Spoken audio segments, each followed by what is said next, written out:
it should have been a garage. That would be the equivalent of $50,000. We don't have marketing, we don't have sales. And how much did Ernst & Young charge for the model? How much do you call it nowadays?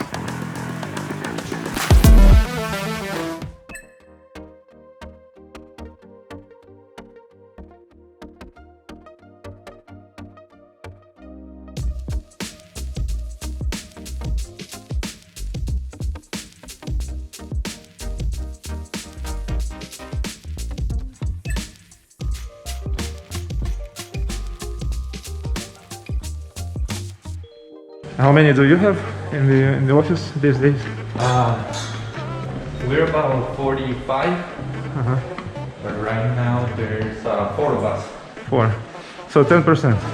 Yeah, but it's Friday. Alright. Some other days we have 8, 10.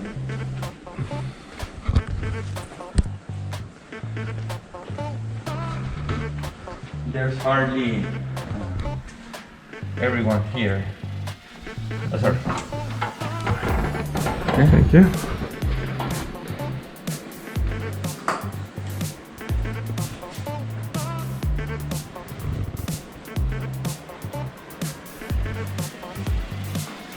Oh, nice design. Is it real? No. No. Yeah, so this is the common working area. We have some benches over there too. More work area. And obviously a beautiful view. So after work you can hike. Yeah. Kind of like a training area. This is where we do our training. And we have also over here. Someone presents here, right? Yeah. Over here we have the big screen and the projector. A shower also over there.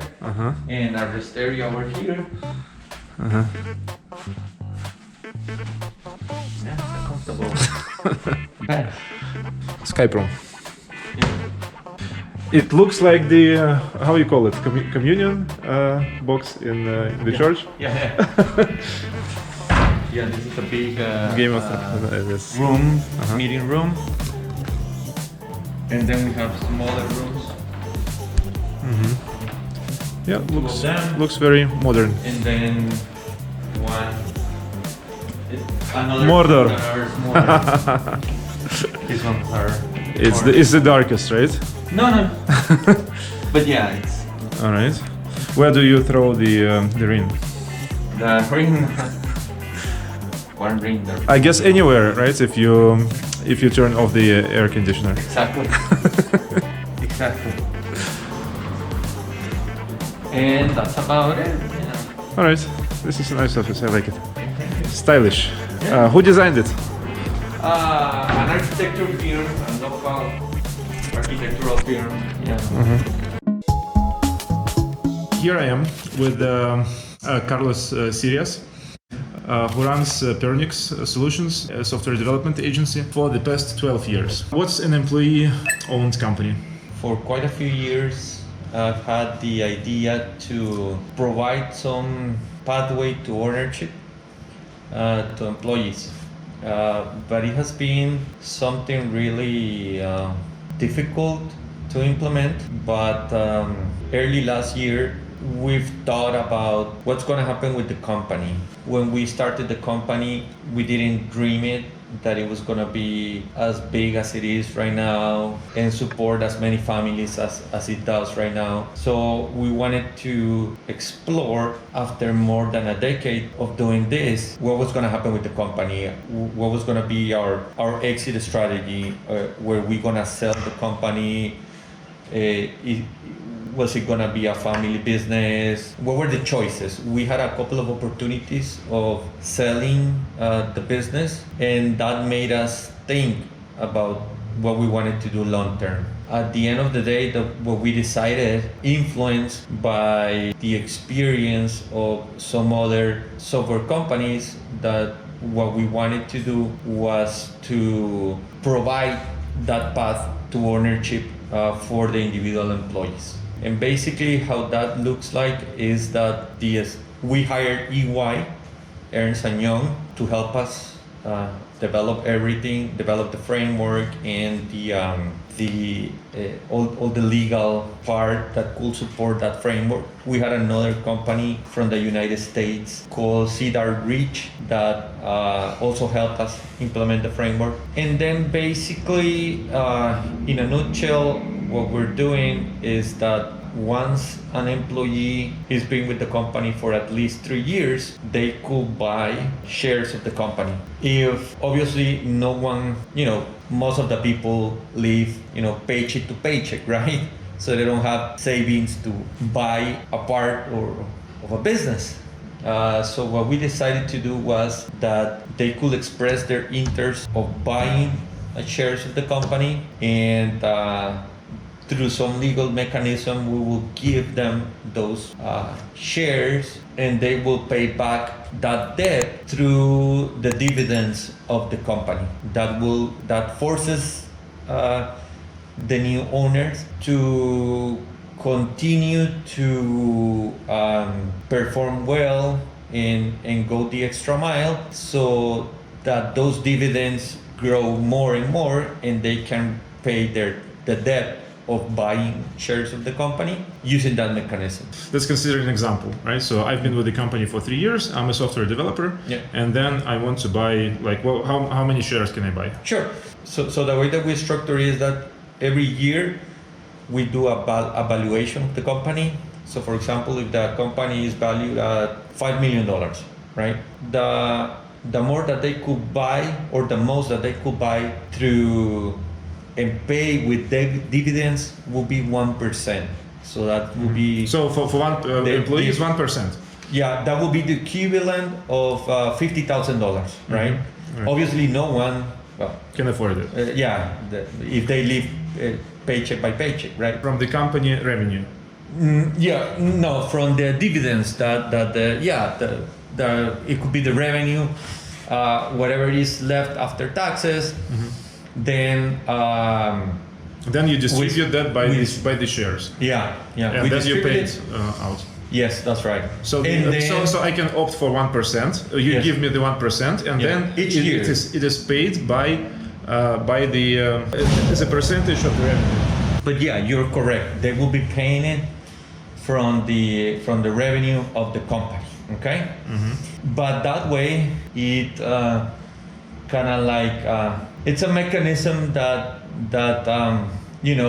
the sooner that they pay that debt of acquiring the shares, in this case, if they acquire 1% at a company valued at $5 million, is $50,000.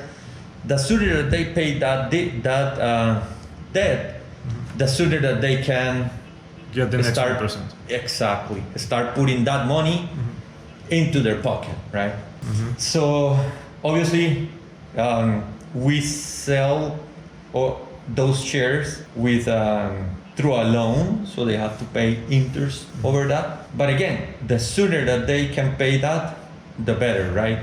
So for example, if they get the $10,000 in revenue, then they will pay that debt around year 5, year 6. But if the company grows more than that, and that 1%, instead of representing $10,000 a year, it represents more, then they pay that debt faster, right? If it doesn't, and the company does not perform well, then it will take them more time to pay that debt. You bind the success of the company to their personal income, right? Exactly. Or vice versa. And let's say, how do they know that they can really influence things? Because, for instance, if we are not making enough money, then maybe the sales team is not doing well, and the sales team can say the marketing is not doing well. Sure. How do I influence that as a as a .NET developer or just a developer? Sure. So one of the things that we encourage here a lot is for the individuals to not only execute on the projects, but to be true consultants on the projects. And what that means is that usually is the clients the one that calls the shots. You know, this is what I want, this is what I want to do, this is where I want to go. But if the individual contributors are empowered to, as a consultant, to provide different solutions, provide different services. So they're involved into upselling. Exactly. Into upselling of different additional services. We don't have marketing. We don't have sales. So it's mainly up to each one of them that participates in the project to see the growth of that project and see the possibilities where we can provide more value to the current client. All right. Would you call this model meritocracy? Yeah. All right. And how has it been working? When did you implement it, and how's been the results? So obviously it's something that has grown with the company and with the maturity of the company. I think it's something that, in a sense, we've been doing for quite a while, but more informed during the last, or more on purpose during the last 3 years. 3 years. Yeah. And how much did Ernst & Young charge for the model, if I may ask? Oh, a lot of money. Yeah. It's their rates are not cheap, but they're not skyrocket either, right? They have a lot of knowledge on similar things, so it was not as hard for them to come up with a solution. So it's not like they bill us hundreds of hours of trying to reinvent the wheel. Basically, we told them what was what we wanted to accomplish, and they came up with a document called a partial management buyout, which is about 18-20 pages describing what I just described to you, and then obviously how many shares you're gonna buy, what's gonna be the interest rate, how you're gonna pay them, blah blah blah, right? And then describing the figure of a fiduciary that was gonna be a middleman that was gonna hold or is going to hold onto the shares until the debt is paid on full by the new owner. Okay. Right. But how much was the check from Ernst & Young, if I may ask? It's not we haven't finalized yet, right? But we're about 20,000, something like that. Yeah, it's bearable. It's fine. At this moment, right? But they're still consulting, yeah. They're still doing some consultation, yeah. Yeah, they're still adjusting the model with the feedback from the early adopters, right? And then it's that partial management buyout, and then it's a shareholders agreement with that basically states the rules of the game. Because what we want is for this company to survive 100 years, 150 years, right? And hopefully become a company of thousands or hundreds and thousands of employees. So what we're doing is that part of the rules of the game is that those shares are yours as an owner as long as you are with the company, right? So you lose them if you quit. Exactly. So what happens if you're fired? Yeah. So what that means is that if you leave before the vesting period, which nowadays it's at 5 years. So basically, either the owners of the company or the company itself will buy your part at the price that you bought it. So basically, you don't make any money, right? If you leave before it's not the new valuation. It's no. But it's the original valuation. Yeah, you bought. but if you leave after those 5 years, or if you die or something like that, right? I mean, if physically you are not with the company anymore, then Well, it's different then the company if you buys quit you. or if you die. Exactly, or if you're fired, right? So basically, the company will buy you at the current share price. And how do we calculate the valuation of the company? So there's the other firm, Cedar Ridge, basically created a framework, but mainly is based on the revenue. Or maybe EBITDA, because normally a service Exactly. company is calculated Exactly. by EBITDA. And what's the approach here? Like, how do you take the EBITDA and what do you do with it? So there's a formula that basically takes the EBITDA and the history of our revenue, and then number of employees, percentage of clients that brings that revenue, and then that's how we calculate the value of the company. Right. Yeah. And what's the valuation now, if I may ask? It's a little less than 5 million. Yeah. Where does the name Pernix come from? So Pernix comes from the Latin word that means with agility. And so did you come up with it? My co-founder did.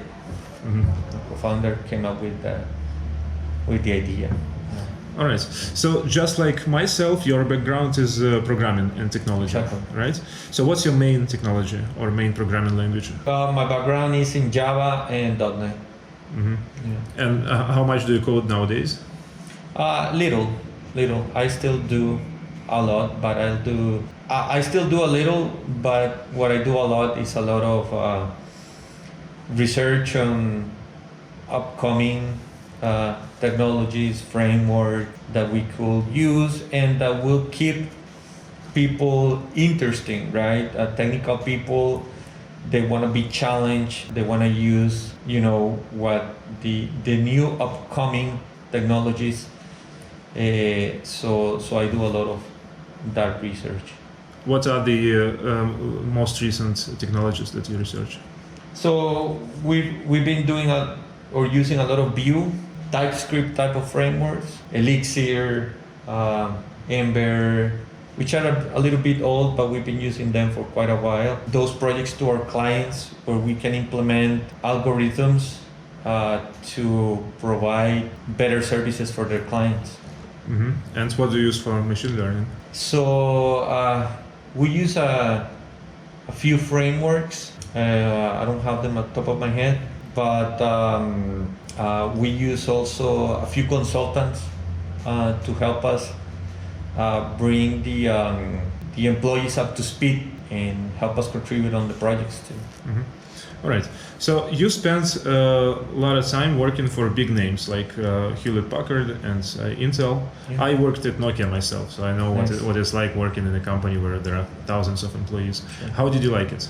So honestly, I love it. I when I started my career, I thought I was gonna be a corporate employee for the rest of my life. I liked the fact that the companies, when I was part of them, they were doing very, very well. When I started at Intel, we were coming out of Y2K, so Intel had a lot of cash, a lot of sales, and at that moment it was the biggest technology company in the world.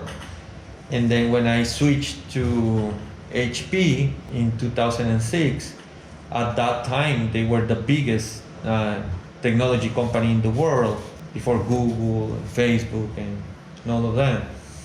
So I enjoyed that time. I enjoyed the freedom of being able to maybe having the possibility of moving anywhere within the company. Now, having said that, the thing that I did not like was how bureaucratic big companies are, how slow they move. I guess that was a very big influence for me because whenever there was a slowness in a project, I personally, and then the people that work around me or with me, we always try to move faster, do whatever that we can or that we could to move, to have something, to have a piece of working software instead of PowerPoint slides or diagrams or whatever. And yeah, I have a very similar experience. I worked at Nokia. I first worked in Berlin for a startup, then it got acquired by Nokia, and then I was at first happy that I'm a part of such a big company, which at that time they had invented the smartphone, right? So they were the best until Apple toppled them. Sure. And there I actually hated the bureaucracy. Yeah. Everything was moving so slowly. Like every simple technological decision needed at least 10 meetings to push it through. And I'm having so much more fun working in smaller teams and smaller companies. Exactly. When we started the company, we definitely wanted to be a company that moved fast in an agile company. That's where our name comes from. But also a company that could show our clients that the real value is through a working product. Yeah, and not the procedure or bureaucracy. So you went to study abroad. I did. Right? What did you take back home? From what I learned. Yeah, in the US. Yeah, so I think it was mainly a different perspective on how business are run, how important it is for the individuals that have the opportunity to create a business or be part of a business, the big responsibility and opportunity that they have of impacting their economies and the community and the society overall by providing employment, right? So that was very, very important. I think that before we were we didn't knew if the company should keep growing and continue growing, or if we should on purpose stop that growth and leave ourselves with 10, 15 people, 20 people, which a lot of small businesses do it on purpose, right? They in the purposely, US. That's right.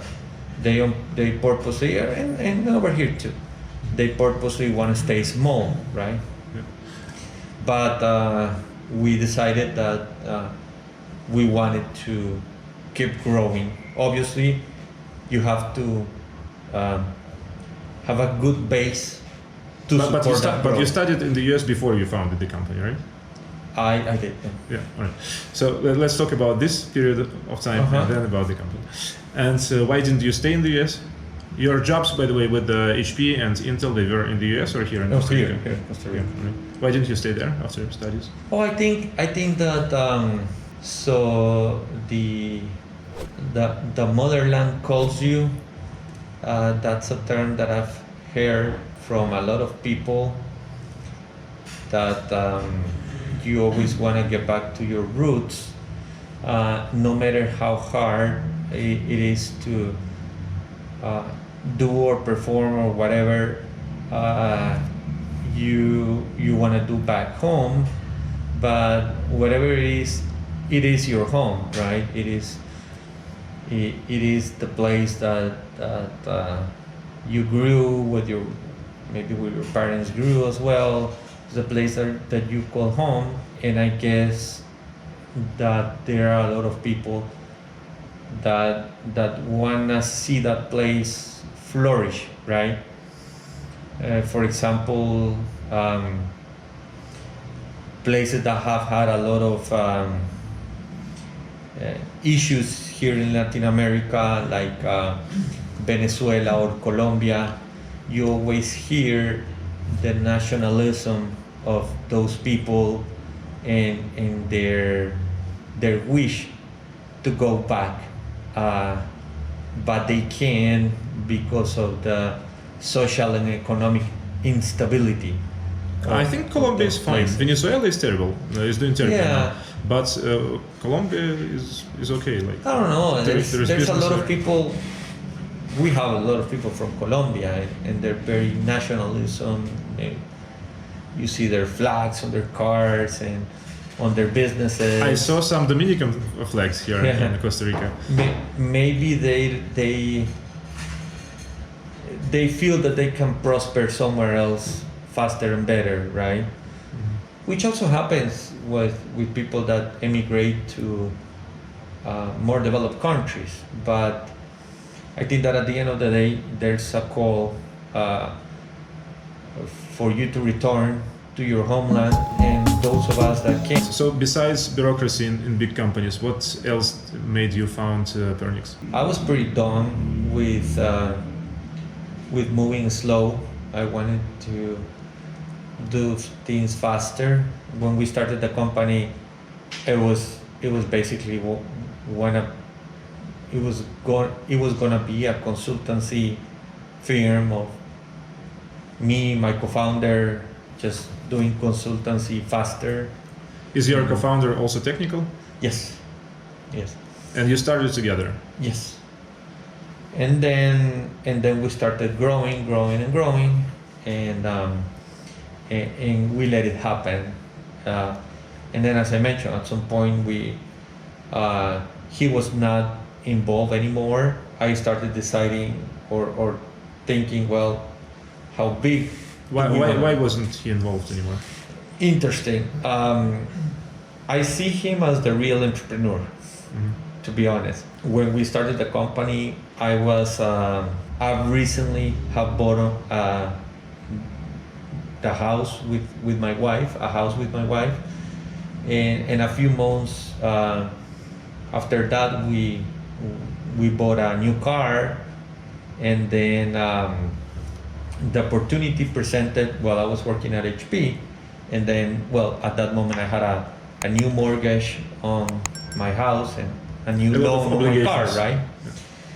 But then the opportunity presented of leaving HP with a severance package, because they were closing our entire 70 people group.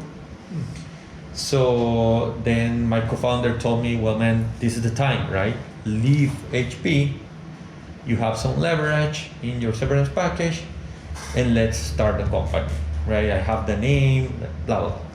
So we started. And then luckily for us, ever since the beginning, to start a technology business, it really doesn't require a lot of capital, right? Services businesses. Yeah, fortunately enough. It requires a lot of knowledge, but not a lot of capital, right? So we started the business, we hired some people, we met with those people twice a week at my house, and we work at my living room. And then at some point I told... it should have been the garage. Yeah, it was first our living room, which was smaller than this. And then we moved to a bigger house that had a garage, and then we took part of that garage and we made an office probably the size of that office. And it fit like 6 people at a time, and we had a coffee machine and a microwave, and that was our office for a few months. By that time, I told my co-founder, well, it's time for you to leave your work and come full time with us, right? He was also employed somewhere. He was employed somewhere else. I was Why do you describe him as entrepreneur if he was a full-time employee? He was the one that pushed me, right? He and his father did all the legal stuff, understood how to create a company, and which is not hard, but if it's something that you've never done it, right? You've never done it. But then at that time, it was about 10 months into the venture, he told me, no can do. I wanna He wanted to stick to his I wanna know job. where my paycheck is coming. So, and then he told me It's a pity because if you're dependent on a paycheck, Sure. you can be doing so much better Sure. as an entrepreneur. So basically, he told me, well, whatever money we have in the bank, let's split it, and you'll get 100%. And this is how you are the sole owner right now. Right now, yeah, my family, yeah, it's the owner of the. Well, not now, right? We have more employees. Shares, yeah.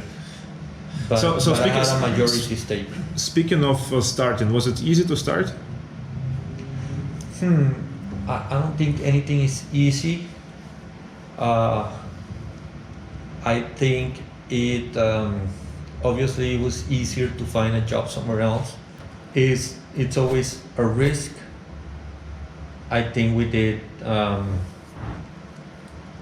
We had a lot of luck too, but we've gone through some bumps over the years, obviously. But There is no learning without mistakes. obvious, yeah. And yeah, how old the were you? important is to How learn old were from you it. and your partner when you started? When we started, let's see, he was about 28 and I think I was about 29, 30. Mhm.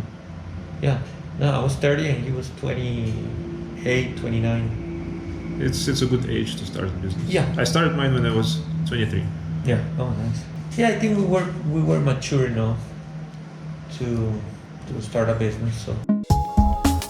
Speaking of doing businesses in Costa Rica, is it easy? Like, is there bureaucracy, corruption involved, or anything like that? I don't think there's corruption. Because I heard the Or- police accepts bribes, right? They can stop you for speeding, and then you give them a little propina, and then they. Yeah, it's depends, right? There's some. How is the Good tax ones and bad authority ones. or like any of those organs? What's that? How is the tax authority or any of those organs that you'd have to deal with when you're doing a business in Costa Rica? Well, mainly everything is online, right? So I guess that on that sense is easy. The problem is that throughout the years they have added requirements and keep track of all those goddamn requirements it's a little hard. It's not impossible. It's just a little hard, right? And how much taxes do services companies pay? About 30%. 30 Yeah. on the employees, on the salaries, and Oh no The no. income. That's on your revenue, right? I mean if it by if the end it's- of the year. if it's above what's left, if it's above a threshold, and then the taxes on employee salary is about 45%, right? Between what the company and the employee put on together, and that money goes to different agencies of the government. Mhm. And you have to pay this all if you're running a service company. Yeah, that's right. Yeah, we are the ones that collect the money from even the retentions that we do to the employees. Mhm. But that pays for our free healthcare and the infrastructure. I guess it's okay. It's manageable. Tell me about 2020. How did COVID affect your business? So when the pandemic started, we were about to start a few projects for which we hired around 10% more people than what we had. And those projects started in March and COVID hit in March, right? So those new projects were put on hold and we found ourselves with 10% of our payroll that we just hired With people on the bench. with people on the bench. And we had some clients that got hit. We worked with clients in the healthcare space, and their projects were put on hold, and they gave us back the people that were working on those projects. So we found ourselves with around 20% of our payroll on bench. That created some concerns on March, April, but by the start of May, we were able to relocate some people. We were able to, some of the clients restarted their projects. And actually throughout the year, we pick up more clients and things are looking good. We always like to have people on bench. That's our preferred way to operate, to have some added capacity. And we rotate that added capacity so that people could be working on different teams. What do they do? What do they do when they are on the bench? Yeah, so they do research and development. They do small projects for startups and entrepreneurs that are not funded. So even if they're on the bench, they're busy doing something else. The problem is that something else is not billable. That's the only problem. But they're doing something else. So we've always liked and we enjoy having people on the bench. Right now our bench is very, very thin, which is good, right? Because that means that there's a lot of people on projects. And but right now we're trying to replenish our bench. Replenish our bench is a little hard because it's both hard and easy, because we usually don't hire people with previous experience. What we do is that we go to universities, colleges, technical schools, and we try to recruit. You don't hire people with experience No. at all, just students? Yeah. All right, but how can they produce like good code? Yeah, if sure. they're just out of the university? Sure. Because they need practice, right? Yeah, of course. We try to find very talented people, and with no experience, there are only a handful of companies that are willing to hire them because of what you just mentioned, right? We try to find the top talent there, and the top talent that we get, it's we basically prepare them through an apprenticeship program that we have, right? Which is no different. If you look at it, developing software should not be any different from any other professional field, law or carpentry, right? Or a physician out of Stanford is not gonna go and operate on anybody, right? They gotta go through their process at the hospital, learning from other doctors. Internship, yeah. Exactly. Or a JD out of Harvard is not gonna go and represent anybody, right? It's not gonna go and put on a legal firm. Mm-hmm. They gotta go first and prove themselves, right? And learn from others. But why don't you hire people with experience? Because of that. So the problem with people with experience is that the industry is very bureaucratic, very process-centric, even though everybody says they're doing agile. That people, it's so easy to hide behind the curtains by developing software, because what we do is so abstract that you could easily tell everyone around you that it's not your fault, right? It's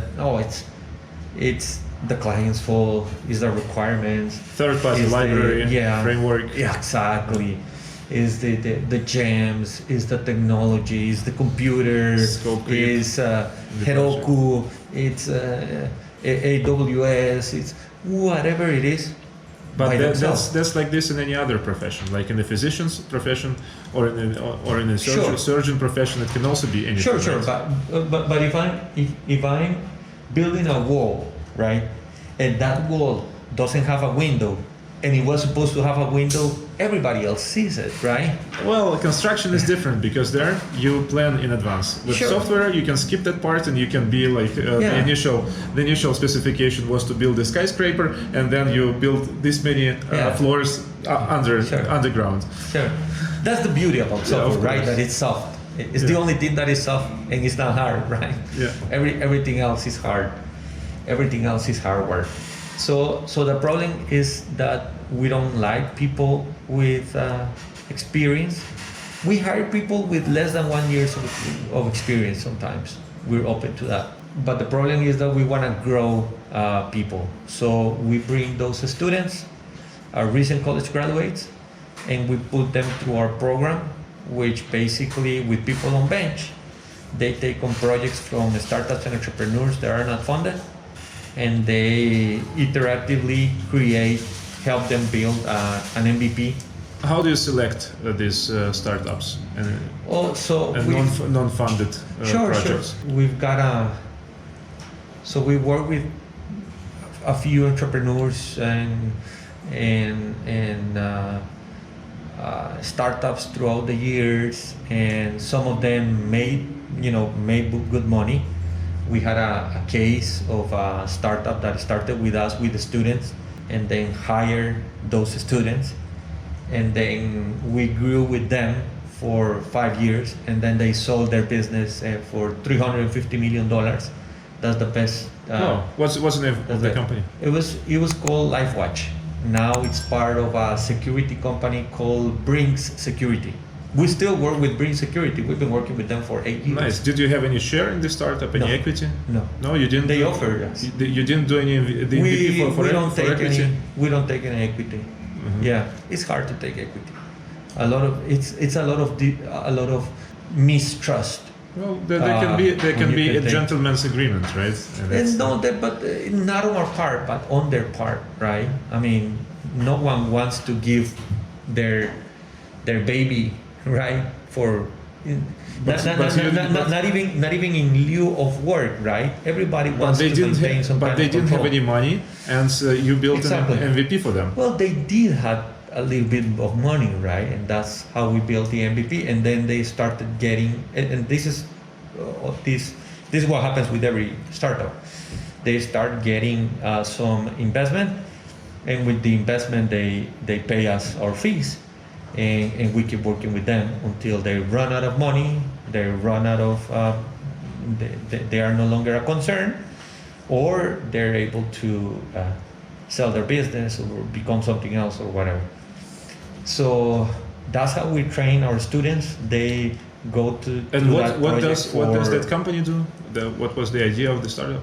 That specific startup, yeah. But we've done hundreds of startups throughout the years. If it's your most successful case, then maybe you can tell more about it. Yeah, it was. They are in the security business, and so basically, it was a great idea, I think.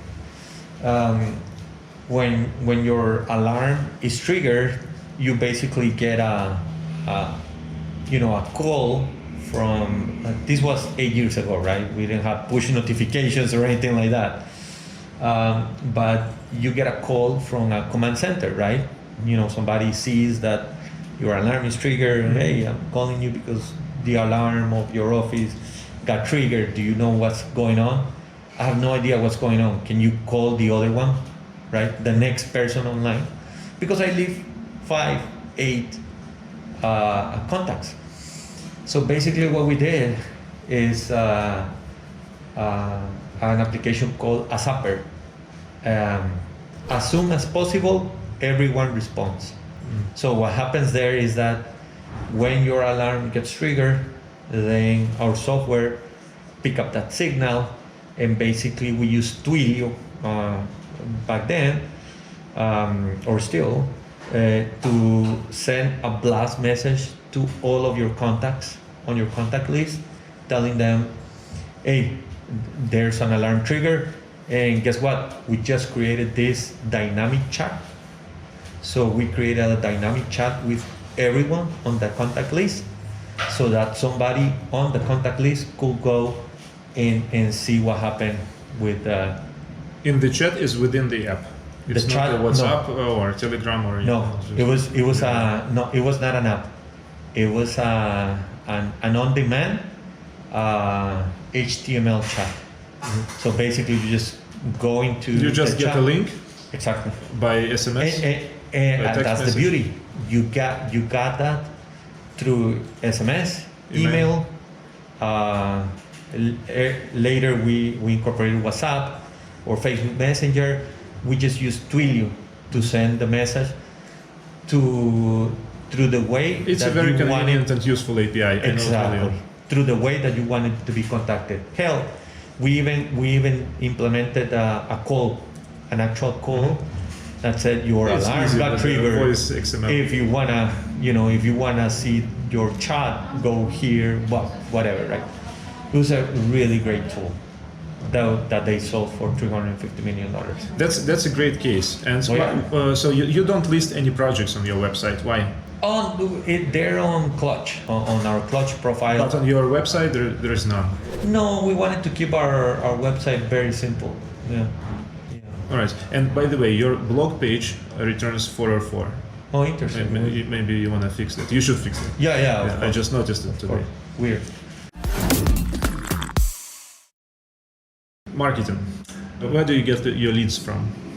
Excellent question. It's so nowadays mainly we've always got them organically, right?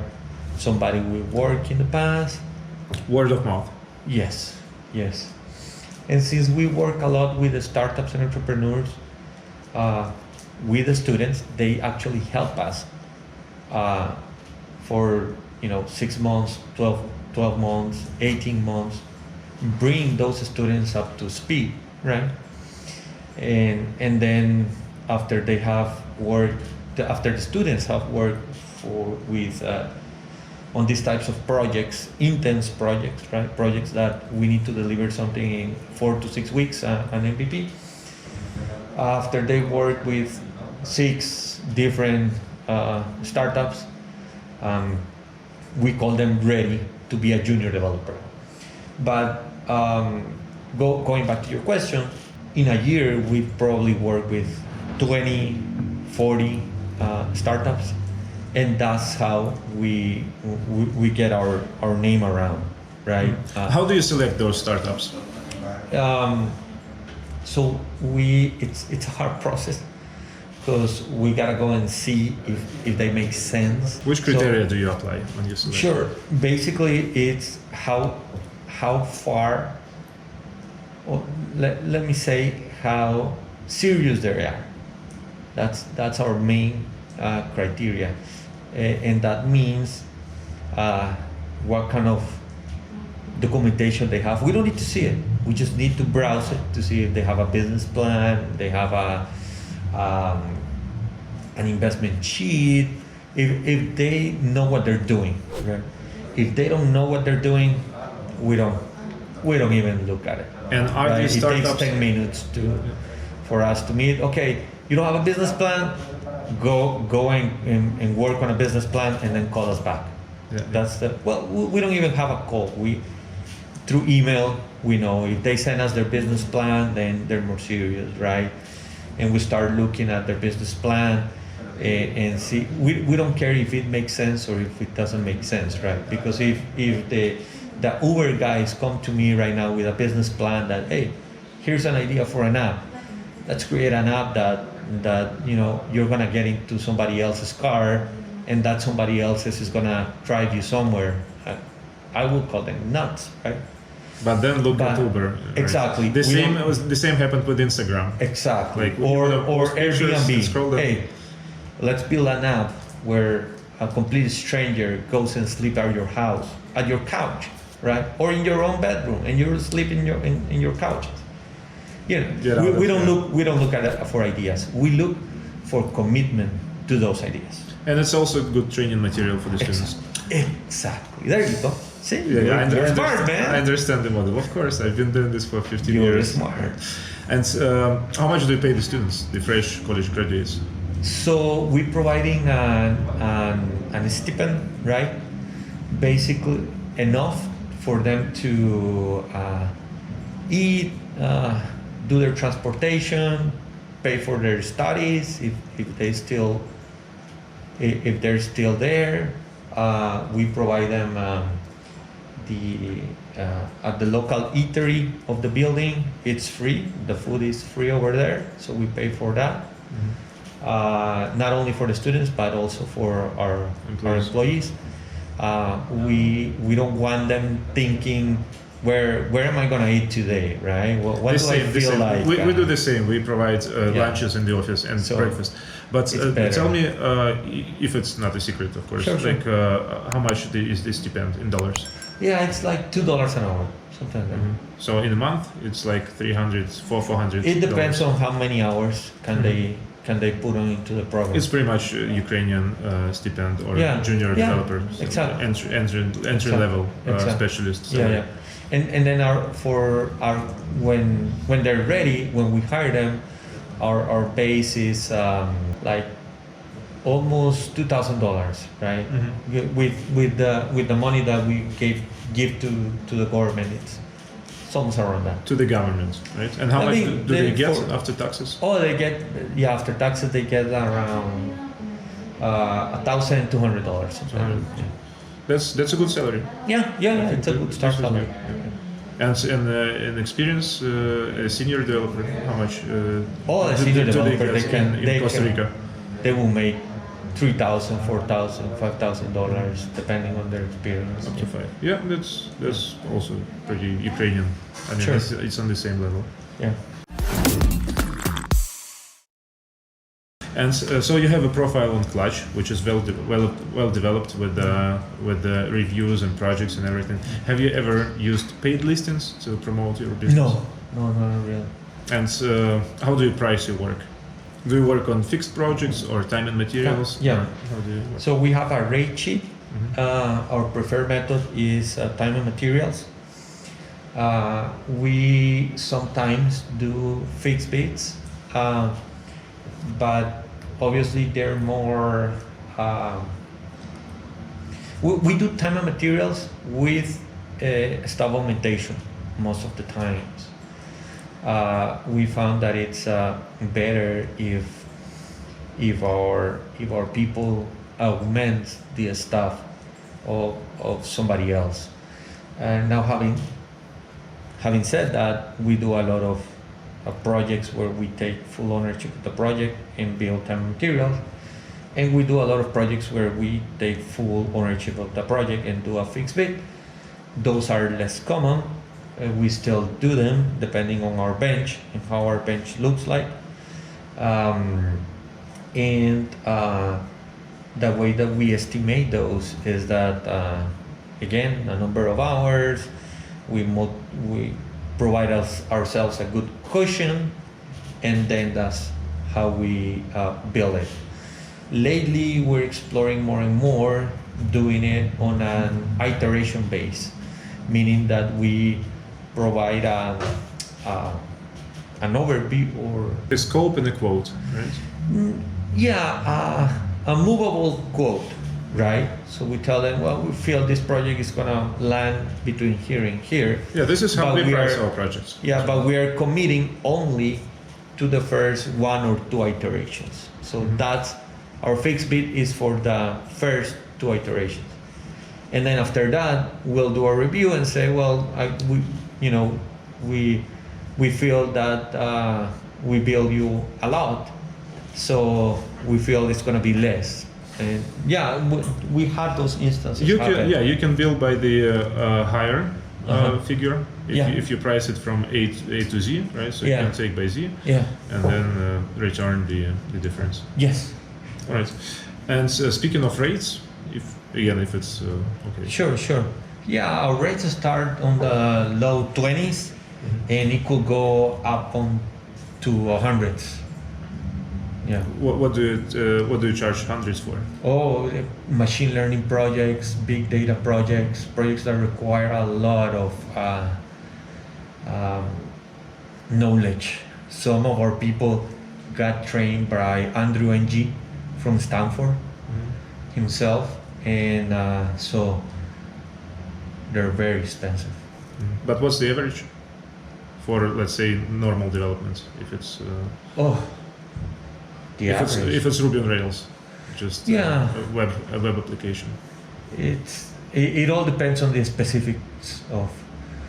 We build by the individual, right? On where the individual stands right now, right? On their career, on their experience. It's very. So when we take the requirements of a client and the client tell us, well, I want somebody that has 4 years of experience or 5 years of experience and experience on this specific set of frameworks, and look at my app, it's like this, and look at my code, right? We take on a comprehensive approach on all those things. We look at their code, how messy is their code, how testable is their code, right? To try to match them with somebody that will add value into it. So it all depends on that match, who that match end up being, right? Because we have people that are very good and that are paid very well, and some of them are owners of the company now. So those, I think, are the more expensive. What do you consider a good margin in this business?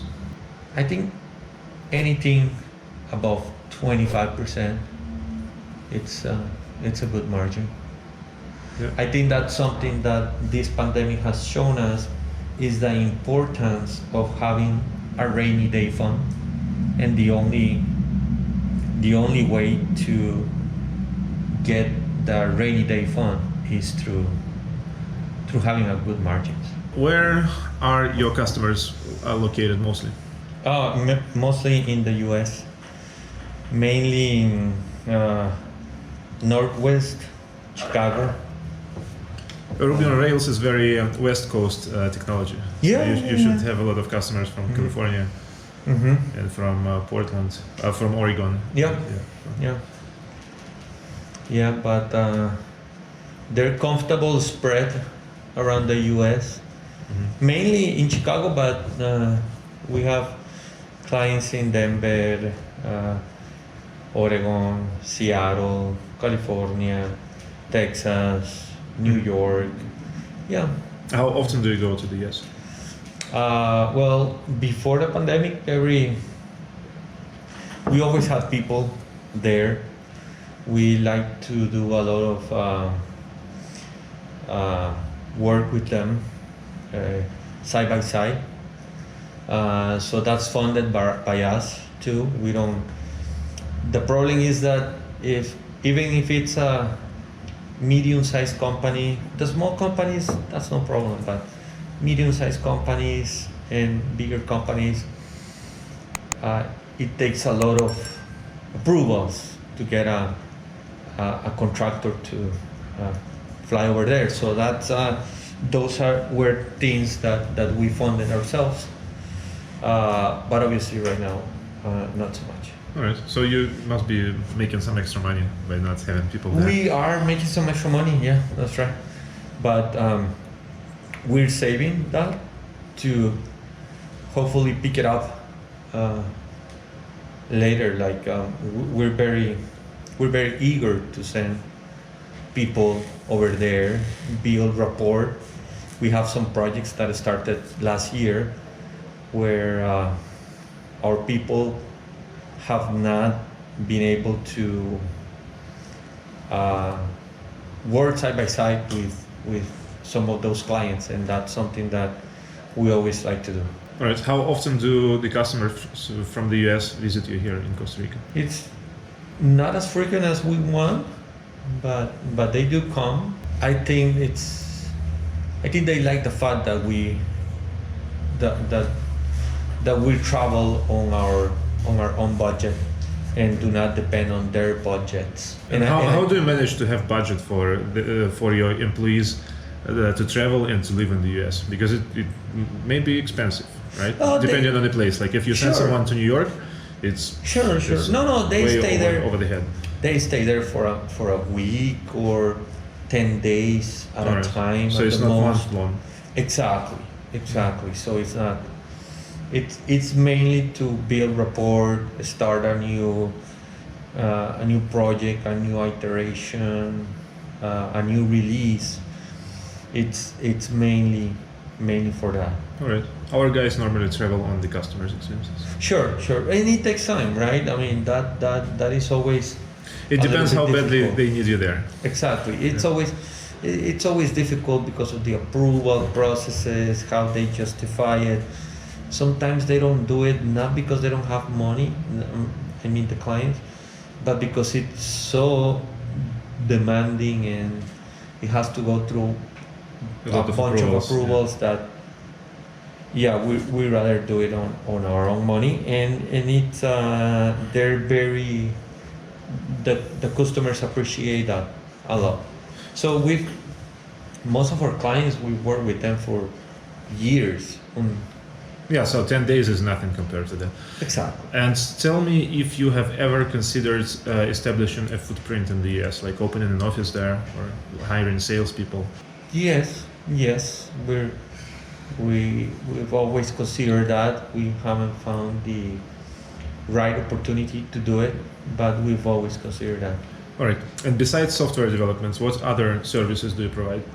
Quality assurance, DevOps, consulting.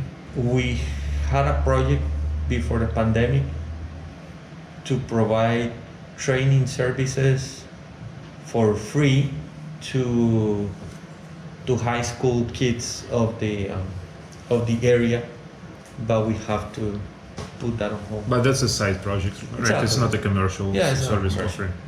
How big is Pernix? 42 engineers and about 8 admin and 42 engineers. Yes. But overall, what's the headcount? 53, yeah. 53. All right. No, 50. So the only roles that you have in the company is engineers and DevOps. And QAs, yeah. QAs. Designers too. And so San Jose is a small place, right? How difficult is it to find talent here, even provided you have your own way to hire students, fresh graduates? How difficult is it? Oh, that's a great question. The technology is very big here in Costa Rica. It is very well positioned in the mindsets of the people and the students going for an engineering technology career to college, and going to college here is very well seen, right? I think is one of the more technology related careers and schools are on high demand. Over here, it's very popular. People rather study technology, software, computer engineering, or whatever, instead of physician or to get a law degree or something else. So it's very popular. There are a lot of demands. Do you think it's because of the money they get, or because of some other I think reason? it has to do a lot with how well they get paid at the beginning. So probably in technology, not only here, but I think on most of the world, somebody that goes into the field can make a lot of money right at the beginning, right? Maybe not down the road, because some people tend to get stuck because of all the issues that we have discussed, the bureaucracy, the fact that the people can't hide and blame everything else except by themselves. But at the very beginning, there's a lot of money in the business. For a junior developer, is definitely gonna make more money than a physician. Than a fresh graduate of any other profession. Exactly. All right. And is it easy to retain talent? No, it's not easy. How often do people switch jobs here? I think that average, country-wise, it's like 25%, something like that. Staff turnover Yeah. in the company. But like a typical engineer, a typical software developer, how often do they switch jobs? Like, what's the time span of an engineer in one I have company? no idea. I used to think, in average, that it was 2 years, but I think now it's even less than that. We're pretty lucky that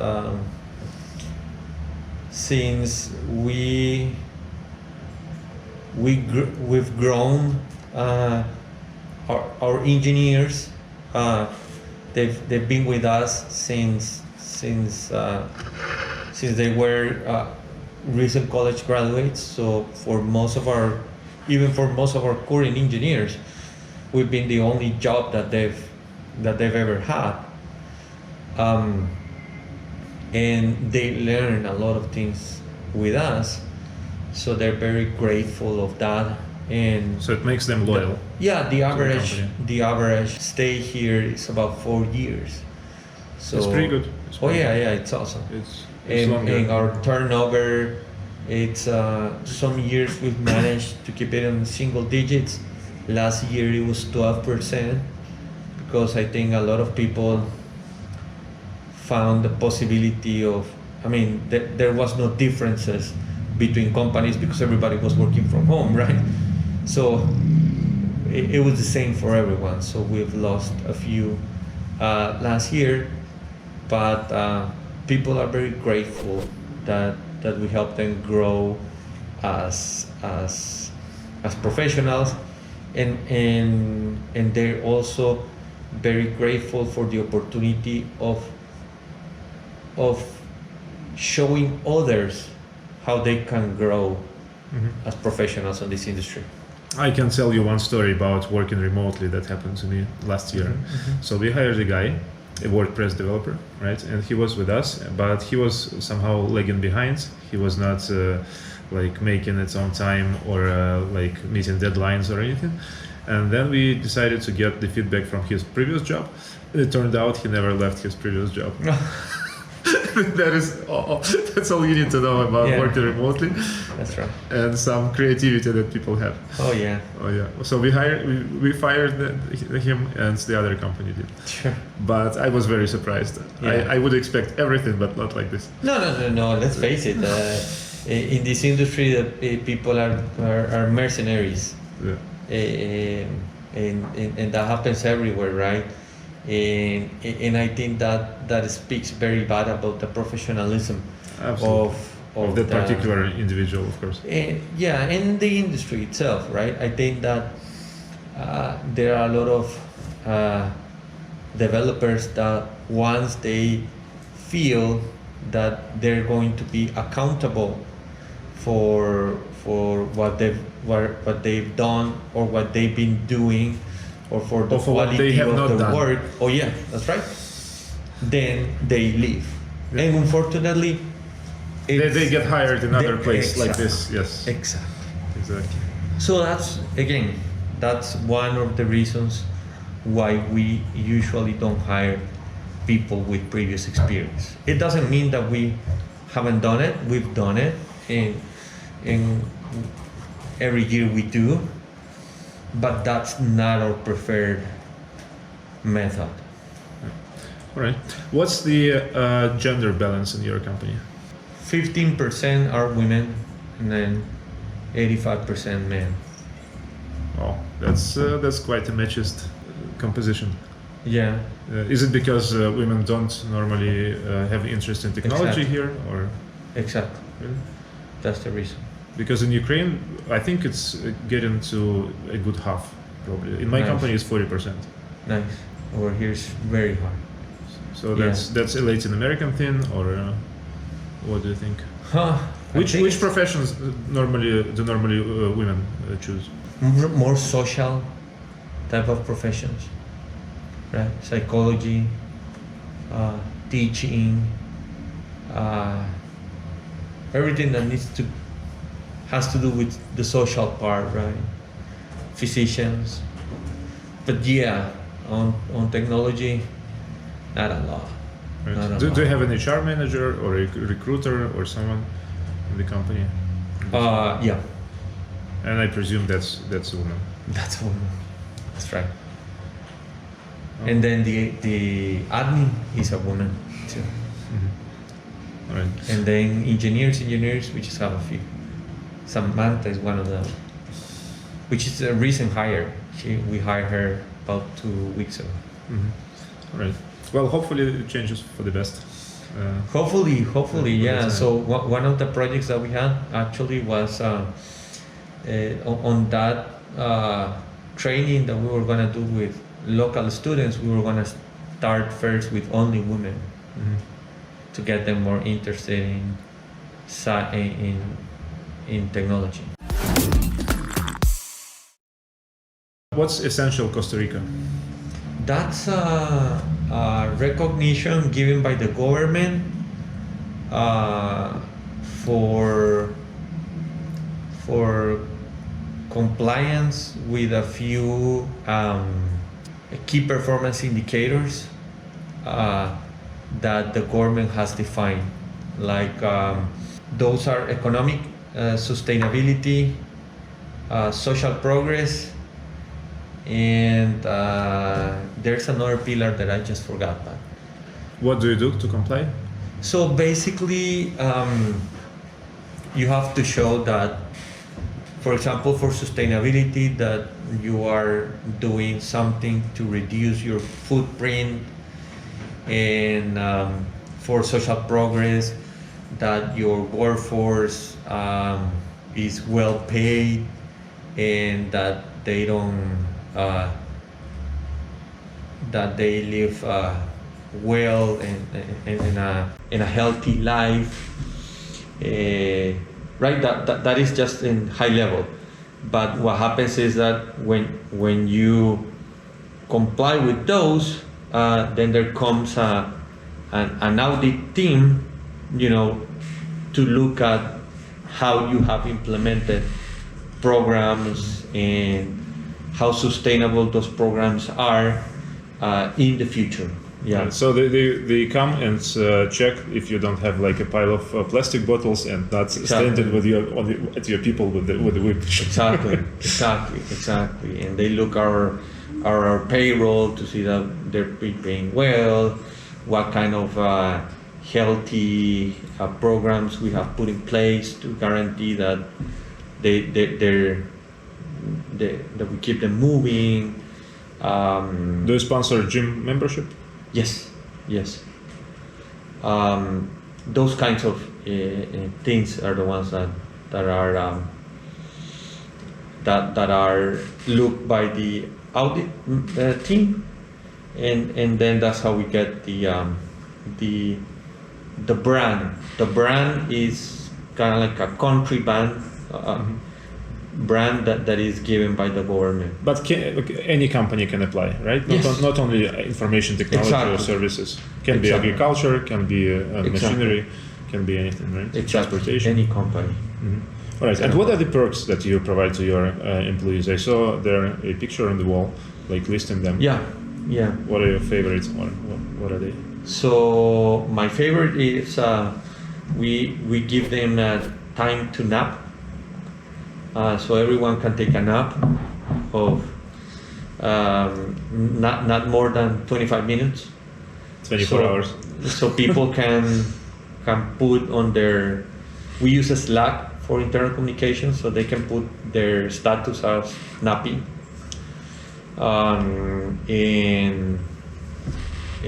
So that's completely okay with us. We pay for lunch. We pay for gym. We pay for vacations too. We provide them vacations. Now the tourist industry has been very hard hit, right? So we provide them cash for them to go with their families and. How many days to hotel. vacations do they have normally? Vacations is 10 days a year. Mm-hmm. So like in the States? Yeah. Because European vacation is 20 something. No. 20 plus. Over here is 10 days 10 days a year. We also provide them development bonus. So that's $1,200 a year that they can use on whatever they want, whatever they call development, right? If I call What can this development, be? so that means that if I call development that I wanna to be a better professional, I want to learn golf, so I'm gonna spend that on golf lessons. That's fine. To be a better professional, I'm going to travel to Australia to do an Ironman. That's fine. So I'm giving you examples of how people have used that money. Like personal development, not necessarily Exactly. professional development. Exactly. Professional development is different. Yeah, You can but pay a that's- course. You can Exactly. yeah. That's development. Development, whatever you wanna do with that development, if it's personal or professional. Mhm. Some people, very little people, have used it for conferences. So just one. But do you also, is it separate that you pay for conferences, No. or is it the same fund? No, it's the same fund. Okay. So we give you $1,200 a year. If you want to use it for conferences, use it. If you want to use it to pay golf lessons, pay golf lessons. If you want to use it for gym and or guitar lessons or that kind of stuff, we have another thing, because those are cheap, right? But we're talking about something that is expensive. People have used it. People mainly use it for either equipment or for travel. All right, but this equipment stays with the company, or No, or equipment does is theirs. Oh, it's theirs. Okay. Yeah, so they buy new computers or they buy new cell phones, Mhm. and then the rest of it they use it for. Oh, there's a lot of people that use it for graduate school. Mhm. Yeah, there's people that use it for graduate school too. All right. So, what do you like about Costa Rica? The weather. The weather is perfect always, and so Costa Rica is very different from the rest of Latin America, and you'll see that because a lot of capital cities or big cities in Latin America and around the world are near water, right? Near the ocean. So Panama City, Mexico, no, right? But New York City, Los Angeles, Panama City, Buenos Aires, Buenos Aires, yeah. Santiago de and, Chile, yeah. Bogota, no. Bogota, La Paz, yes. no. It's like But there's a lot of cities that are near water, right? Over here, first of all, the settlers, the Europeans that came here, found this part of the country in the middle of it, so they figured out they settle here instead of the shore, because the shore is harder to defend against invaders, and it's hotter, right?